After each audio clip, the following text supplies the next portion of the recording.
जय श्री राधे। पूज्य श्री सद्गुरुदेव भगवान के चरणों में प्रणाम। आज पूज्य श्री सेठ जयदयाल गोयंदका जी कहते हैं, साधक नाम का आश्रय लेकर प्रेम पूर्वक भगवान का स्मरण चिंतन करते हुए उनमें तन्मय हो सकता है। अतः नाम और नामी में कोई भेद नहीं है।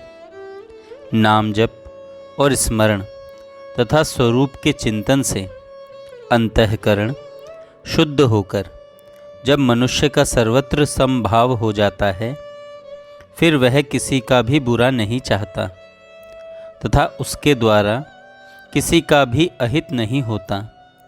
जो किसी का बुरा नहीं चाहता, वह अपने से अधिक सुखियों को देखकर प्रसन्न होता है। उसके मन में ईर्ष्या या द्वेष का भाव नहीं होता। दुखियों को देखकर स्वाभाविक करुणा उत्पन्न होती है। किसी प्रकार के गुण का अभिमान नहीं होता। इस प्रकार नाम की महिमा अपार है। उसके विषय में जितना कहा जाए कम ही है। साधक को चाहिए कि अपनी कमजोरी को और दोषों को देखकर निराश न हो।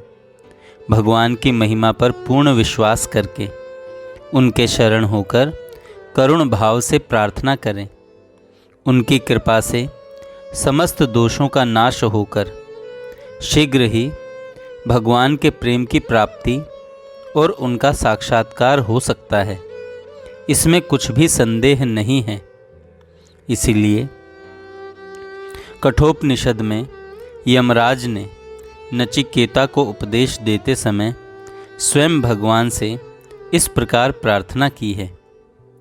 यमराज कहते हैं, हे परमात्मन, आप हमें वह सामर्थ्य दीजिए जिससे हम निष्काम भाव से यज्ञ आदि शुभ कर्म करने की विधि को भली भांति जान सकें और आपके आज्ञा पालनार्थ उनका अनुष्ठान करके आपकी प्रसन्नता प्राप्त कर सकें तथा जो संसार समुद्र से पार होने की इच्छा वाले विरक्त पुरुषों के लिए निर्भय पद है, उस परम अविनाशी आप परब्रह्म पुरुषोत्तम भगवान को भी जानने और प्राप्त करने के योग्य बन जाएं। इस मंत्र में यमराज ने परमात्मा से उन्हें जानने की शक्ति प्रदान करने के लिए प्रार्थना करके यह भाव दिखलाया है कि परब्रह्म पुरुषोत्तम को जानने और प्राप्त करने का सबसे उत्तम और सरल साधन उनसे प्रार्थना करना है। साधक को सांसारिक सुख के लिए भगवान से प्रार्थना नहीं करनी चाहिए। भगवान से प्रार्थना तो एकमात्र उनका अनन्य प्रेम पाने के लिए, उनका दर्शन पाने के लिए और साधन की कमियों को मिटाने के लिए ही करनी चाहिए।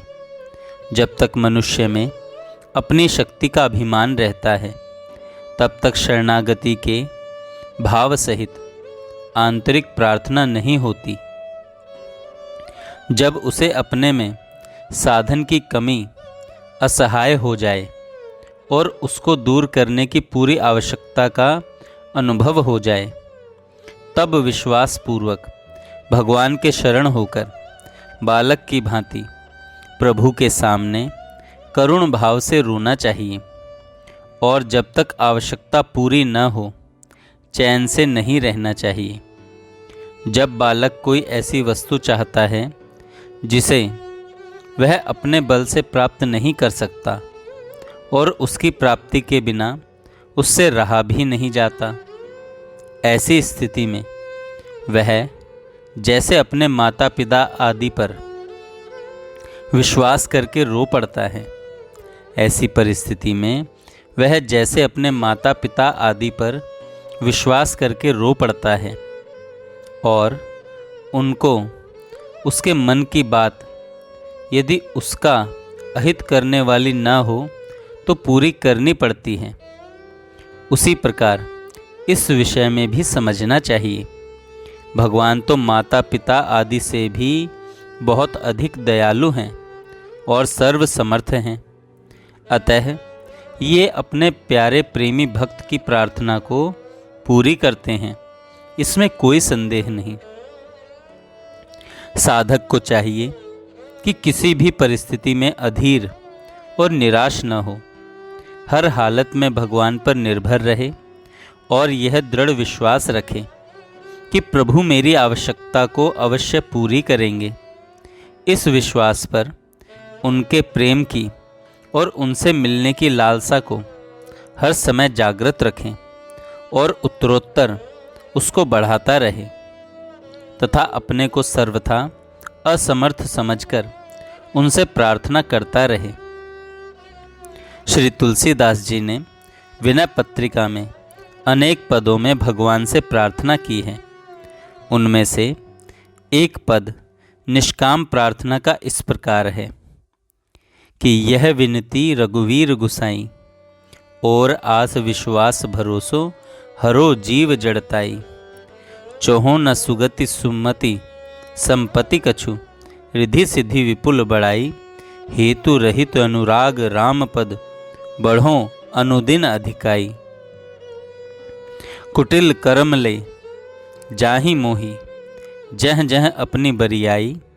तह तह जनि छिन छोह छाड़ियों कमठ अंड की नाई।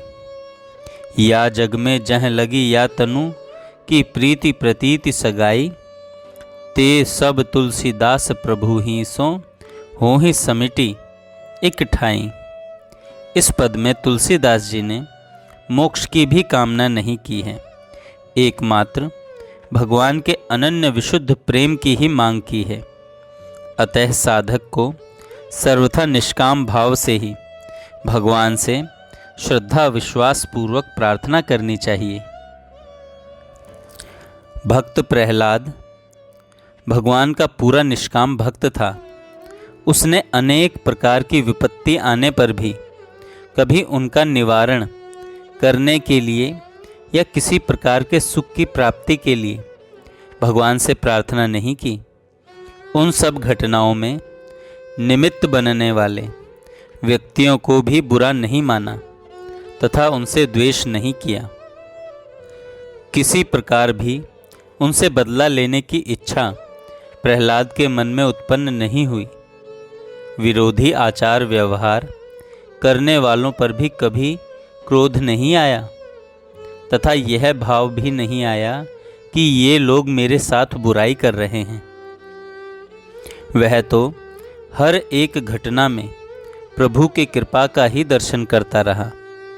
गुरुपुत्रों ने उसे मारने के लिए कृत्या उत्पन्न की। उसने उन गुरुपुत्रों को मार दिया। उस पर भी प्रहलाद ने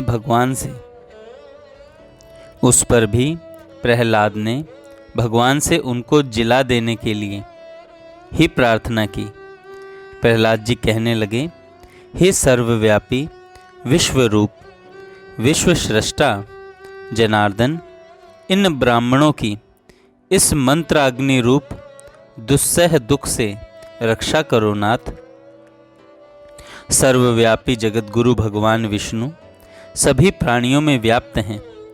इस सत्य के प्रभाव से ये पुरोहित गण जीवित हो जाएं। प्रभु, यदि मैं सर्वव्यापी और अक्षय श्री विष्णु भगवान को अपने विपक्षियों में भी देखता हूँ तो ये पुरोहित गण जीवित हो जाएं।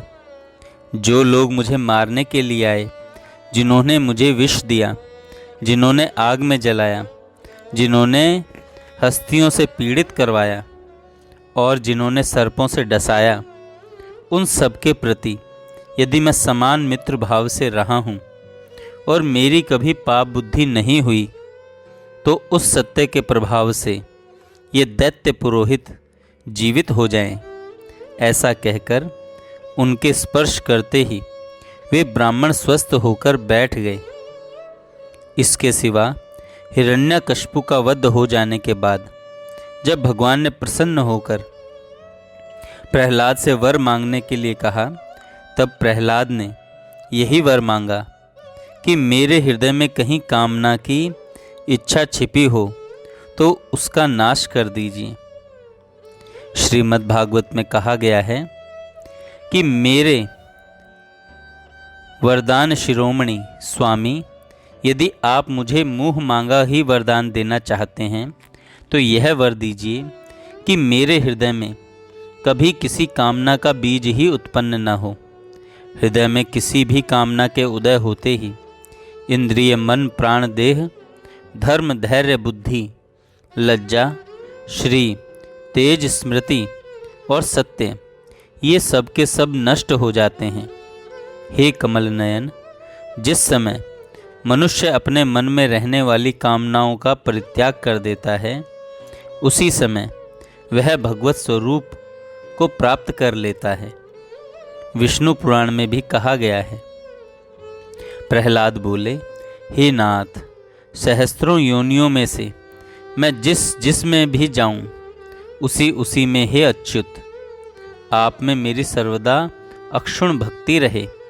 अज्ञानी पुरुषों की विषयों में जैसे अविचल प्रीति होती है, वैसी ही आपका स्मरण करते हुए मेरे हृदय से कभी दूर न हो। जय श्री राधे।